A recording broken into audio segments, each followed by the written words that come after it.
Hello and welcome back to the channel, and on today's video we're going to be taking a look at the Mauler twin figure from Invincible. So this is another Diamond Select figure there, but yeah, big chunky boy. He is a heavy one, so yeah, we're going to be taking a look at this guy. But as always, let's take a closer look at the box first before we dive into the figure. So as usual with the Invincible packaging, we've got a nice big window there. We've got an even bigger one on this figure because it is a chunky boy. Got an image there of Mauler there, as well as the Invincible logo. On the side we've got another image of him there, another logo, and then on the back we have a little description about him, so if you want to pause to read that you can do. So yeah, we've got Mauler there, a nice figure image there, and then also in this line we've got Rex. So yeah, there's an image of Rex which I shall be hunting down.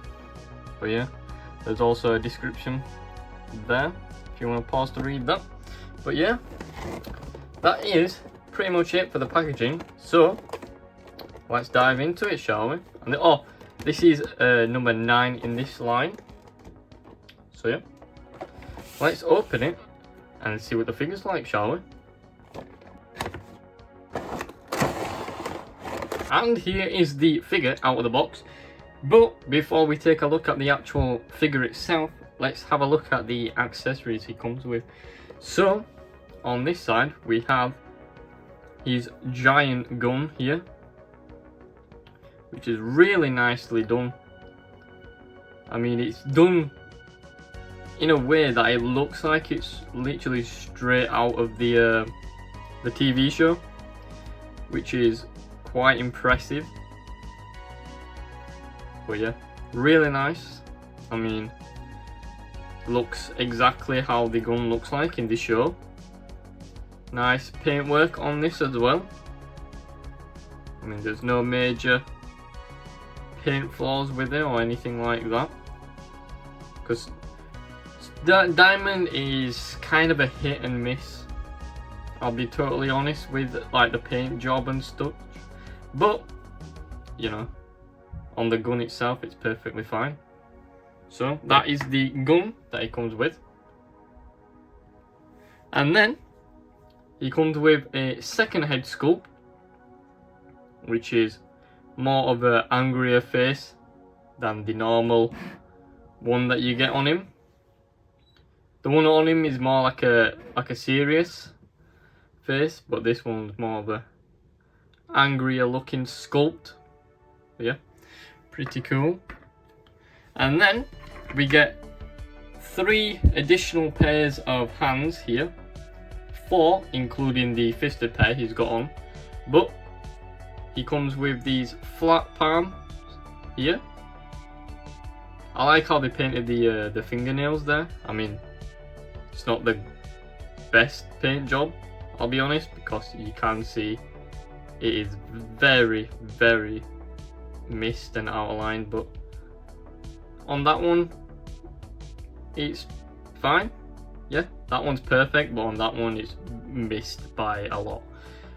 But yeah, it's a great addition that they actually painted the fingernails. And then we've got like this gripping hands here. Again, how's the fingernails looking like? Looks pretty good on that one. On this one, yeah, it's missed quite a lot on that one as well.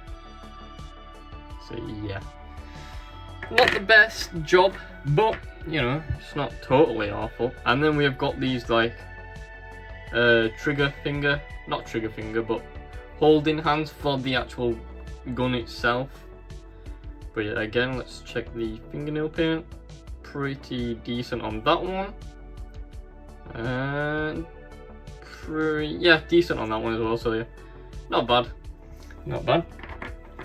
But that's all the accessories it comes with, really. Just hands, extra head sculpt, and gun.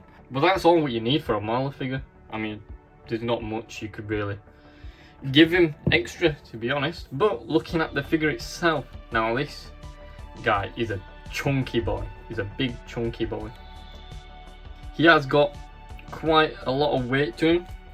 I mean, he's not like a hollow piece of, you know, plastic inside. It's filled with plastic.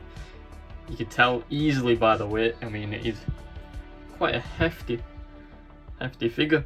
But looking at that head sculpt there, you can see it closer now, like it's more of a serious one compared to the more angrier one there.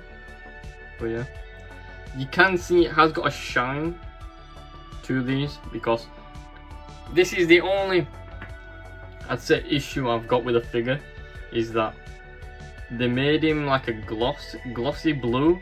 I mean, you can see by the arms as well and the leg there. They made him this glossy blue, which I don't really like. I would have preferred them to do a matte blue. Then it'll be more accurate to the TV show. Because I don't know, the gloss feel gives off like a wetness feel as well. Like you're messing about articulating the figure and stuff, and then your hands have like this kind of like wetness feel to it, which I don't like as well. It's weird. It's weird to, you know, try and tell the audience without actually feeling the figure. But yeah, it is weird how they've done that. But it doesn't take away the fact that this is a brilliant, you know, Mauler figure here. So yeah, coming around to the outfit, it is the outfit that he wears in the TV show, of course, so that black and white fit there, all in one.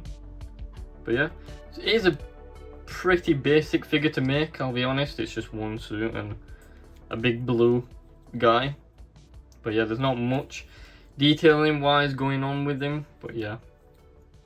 So moving on to the articulation, I mean, his head is on a ball joint, which makes him, he can't look up at all, can't look down either. He can only do a full rotation there.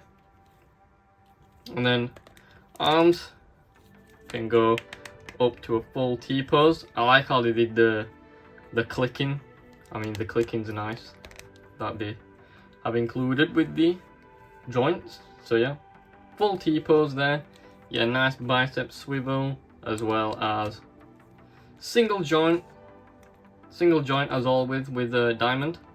And then you do get a swivel in the wrists, saying that whilst it's popped off.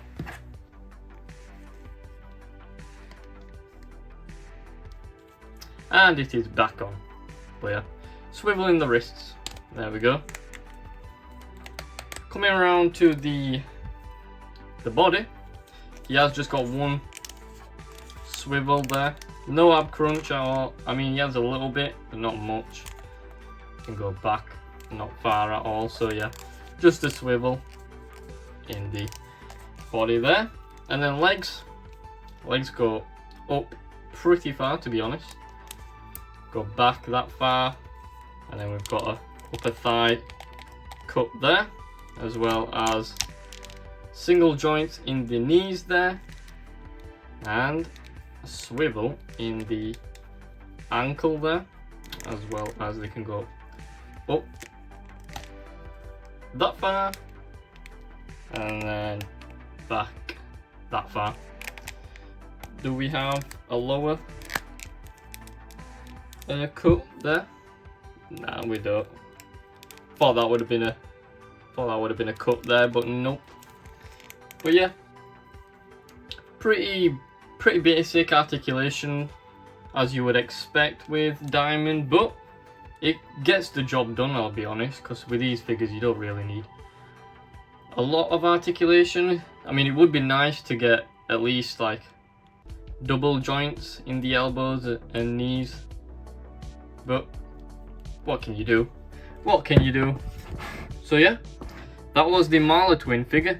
I'll have to get a second one now, won't I? Because they are twins in the show, so I'll have to get a second one somehow.